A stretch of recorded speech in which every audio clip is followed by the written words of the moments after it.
Takayuki, looking good. That was a big improvement since last week. Remember this feeling. Remember this feeling? She set a personal best. She didn't win the friggin' Olympics.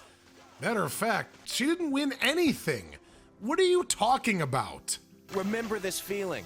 Remember this rare moment of encouragement amidst my endless avalanche of verbal abuse and dehumanization. You've earned it. Fuck sports.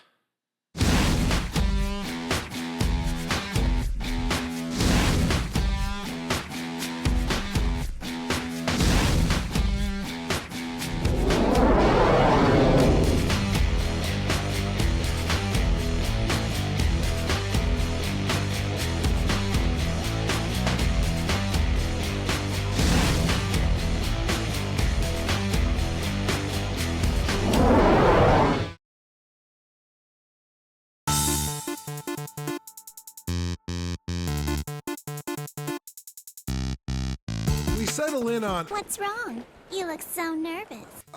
Excuse me? 5, 6, 4, 3, and 5. You only got a score of 37. Unfortunately for you, that's far from acceptable. Look, you little... You go sticking your hands down her pants and you'll have to answer to me. Got it? Shut up! Sweet Christmas crap. I had no idea it was possible to make a character so annoying in such a short span of time. I'm sure this was some writer's brilliant idea of the hilarity behind making Haruka's sister her polar opposite. But when they're both raised by the same parents and attend the same school, it's just ridiculous. Congratulations on taking me out of the story again, Rumbling Hearts. You did it. What'd she say? I don't know. I already forgot. It's not my fault she made me go somewhere else in my head where I was fantasizing about strangling her to death. The anime did it. It's her fault. Will Ryan, victim blamer. Oh, shut the hell up. Anyway, Takayuki, love master that he is, passes out on the train because he's a colossal dork. I'm fine. I was just up late. Did you get any sleep? Some. I borrowed a video game from Shinji. I'm breaking up with you. I'd love it if you took the entrance exam for Hakurio. It's not too late, you know. We'd have fun. Yeah, we could walk to and from school together. I bored him so much he fell asleep. Oh well, guess I'll count my fingers again. Anyway, the two get off at the wrong station because, well, get a load of this. You were fast asleep and you looked innocent like a baby. I couldn't. You were too cute to wake up. Wow. So Takayuki completely destroyed their date for the sake of a video game. Only in an anime is this acceptable. And yeah, I get it that the whole point is that it doesn't matter what they're doing because they're happy just being together, but I have no idea how much time passed between the end of the last episode and this very moment, so I have no ability to believe that they're this in love after the disaster of last time. Do you? Maybe. Great. Anyway, Haruka, Messiah for all women, opens the lunchbox she made for her indifferent boyfriend, who's been sleeping through their entire date. Takayuki immediately identifies it as a meat pie with his laser eyes before transforming into octopus mode yet again.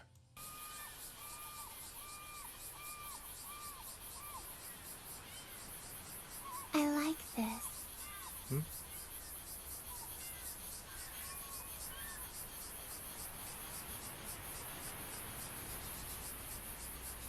This is nice. Shit. Is something happening? Yeah, Oh, it is. just more nothing.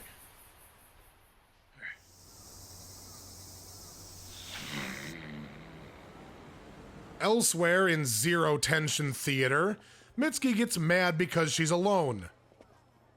I'm sorry, but you don't get my sympathy when you actively berated Takayuki for being on the fence about Haruka and guilt-tripped him into dating her. Kyo's arc, this is not. Anyway... Hi, lover! Oh, Jesus! Akane, aka Lolly Bitch, drags Takayuki into the house for family dinner, where we meet stereotypical Japanese mother and... American cop dad? You really need to learn to relax some. Sure. Now, I just have a few questions. Have you been smoking the Mary Jane? Thanks. Thanks. Thankfully, Haruka bitches Akane out and she's done for this scene. Instead, we get a dinner montage. Why is this happening? Isn't there something more interesting we could skip to? Are your parents cool with you going to the festival tomorrow? I think we'll be alone. Mitsuki said she's too busy to go with us. Busy? For no discernible reason, the two come to the completely baseless conclusion that Mitsuki now has a boyfriend. Immediately cut to Mitsuki calling Takayuki late that night. Yup, she sure is in love with someone not him. Hi, this is Takayuki. I'm out right now, or I'm asleep, or I'm busy. At any rate, I can't reach the phone. Leave a message after the beep and I'll call you back. No. Do it right.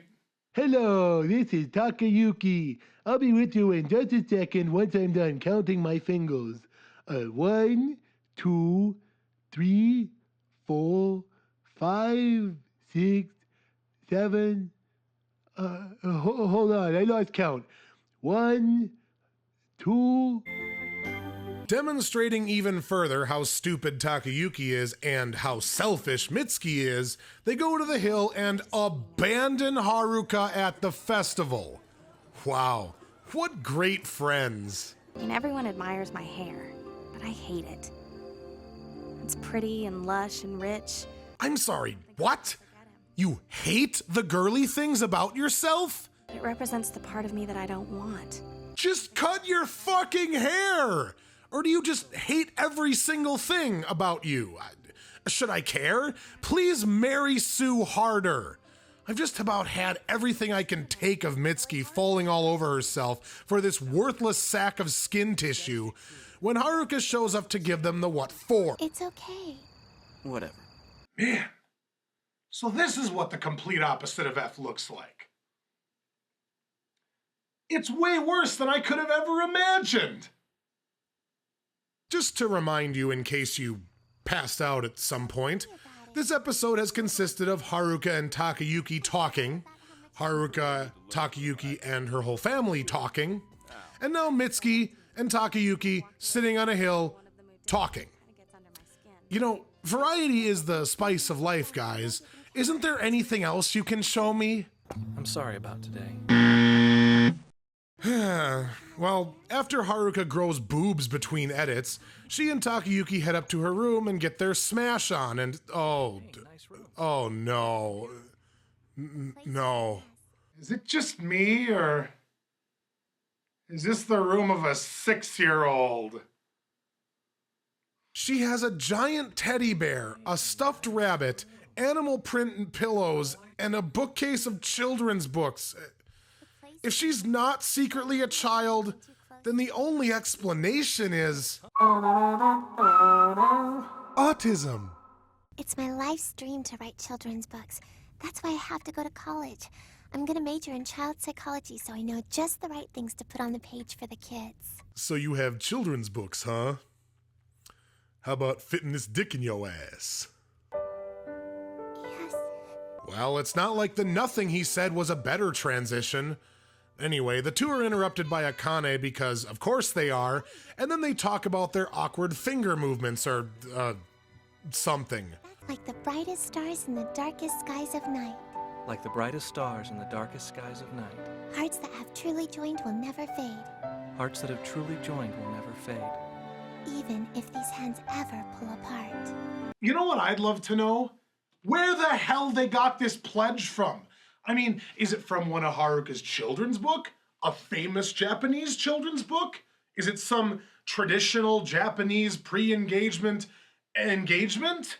It is way too verbose for either of these mumble machines to have made up on their own. So it's really distracting when they don't say where they got it from. Please, anime, establish your plot-critical poetry. We cut to the next day where Takayuki has gone to a bookstore to get a college study guide because Haruka would love it if he took the entrance exam for Hakuryou. I'd love it if you took the entrance exam for Hakurio. Anyway, he conveniently picks up this rare children's book that Haruka was looking for before going to lunch with Shinji to make sure he's late for his date. Man, it's amazing that this show can't handle spending any time on anything, but is somehow always running behind schedule. Hey, what are you doing around here? Mitsuki. Oh god, not this shit again. So are you and Haruka doing something today? Yeah, I'm supposed to meet her in front of the train station here in a few. Well, have fun with all your swim friends this afternoon. See ya. Takayuki, hold up. It's my birthday today, so... No.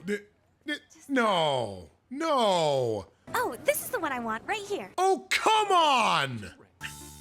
You know, it's not bad enough that Mitsuki dragged Takayuki away from Haruka at the festival and that the asshole didn't say a word to her about it.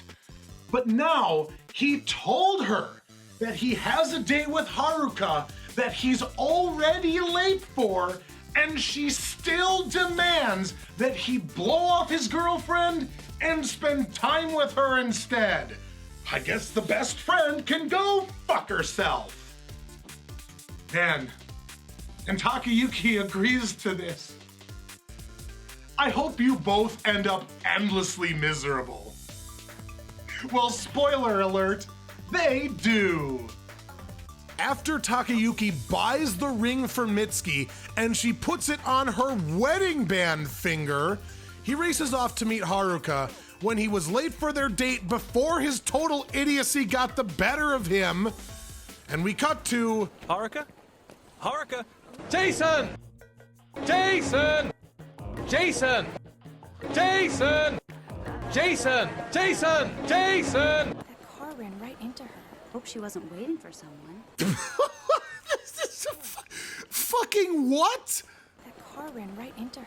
Hope she wasn't waiting for someone. I hope this wasn't just the horrible tragedy, but also one that's dramatically ironic in a story currently being told.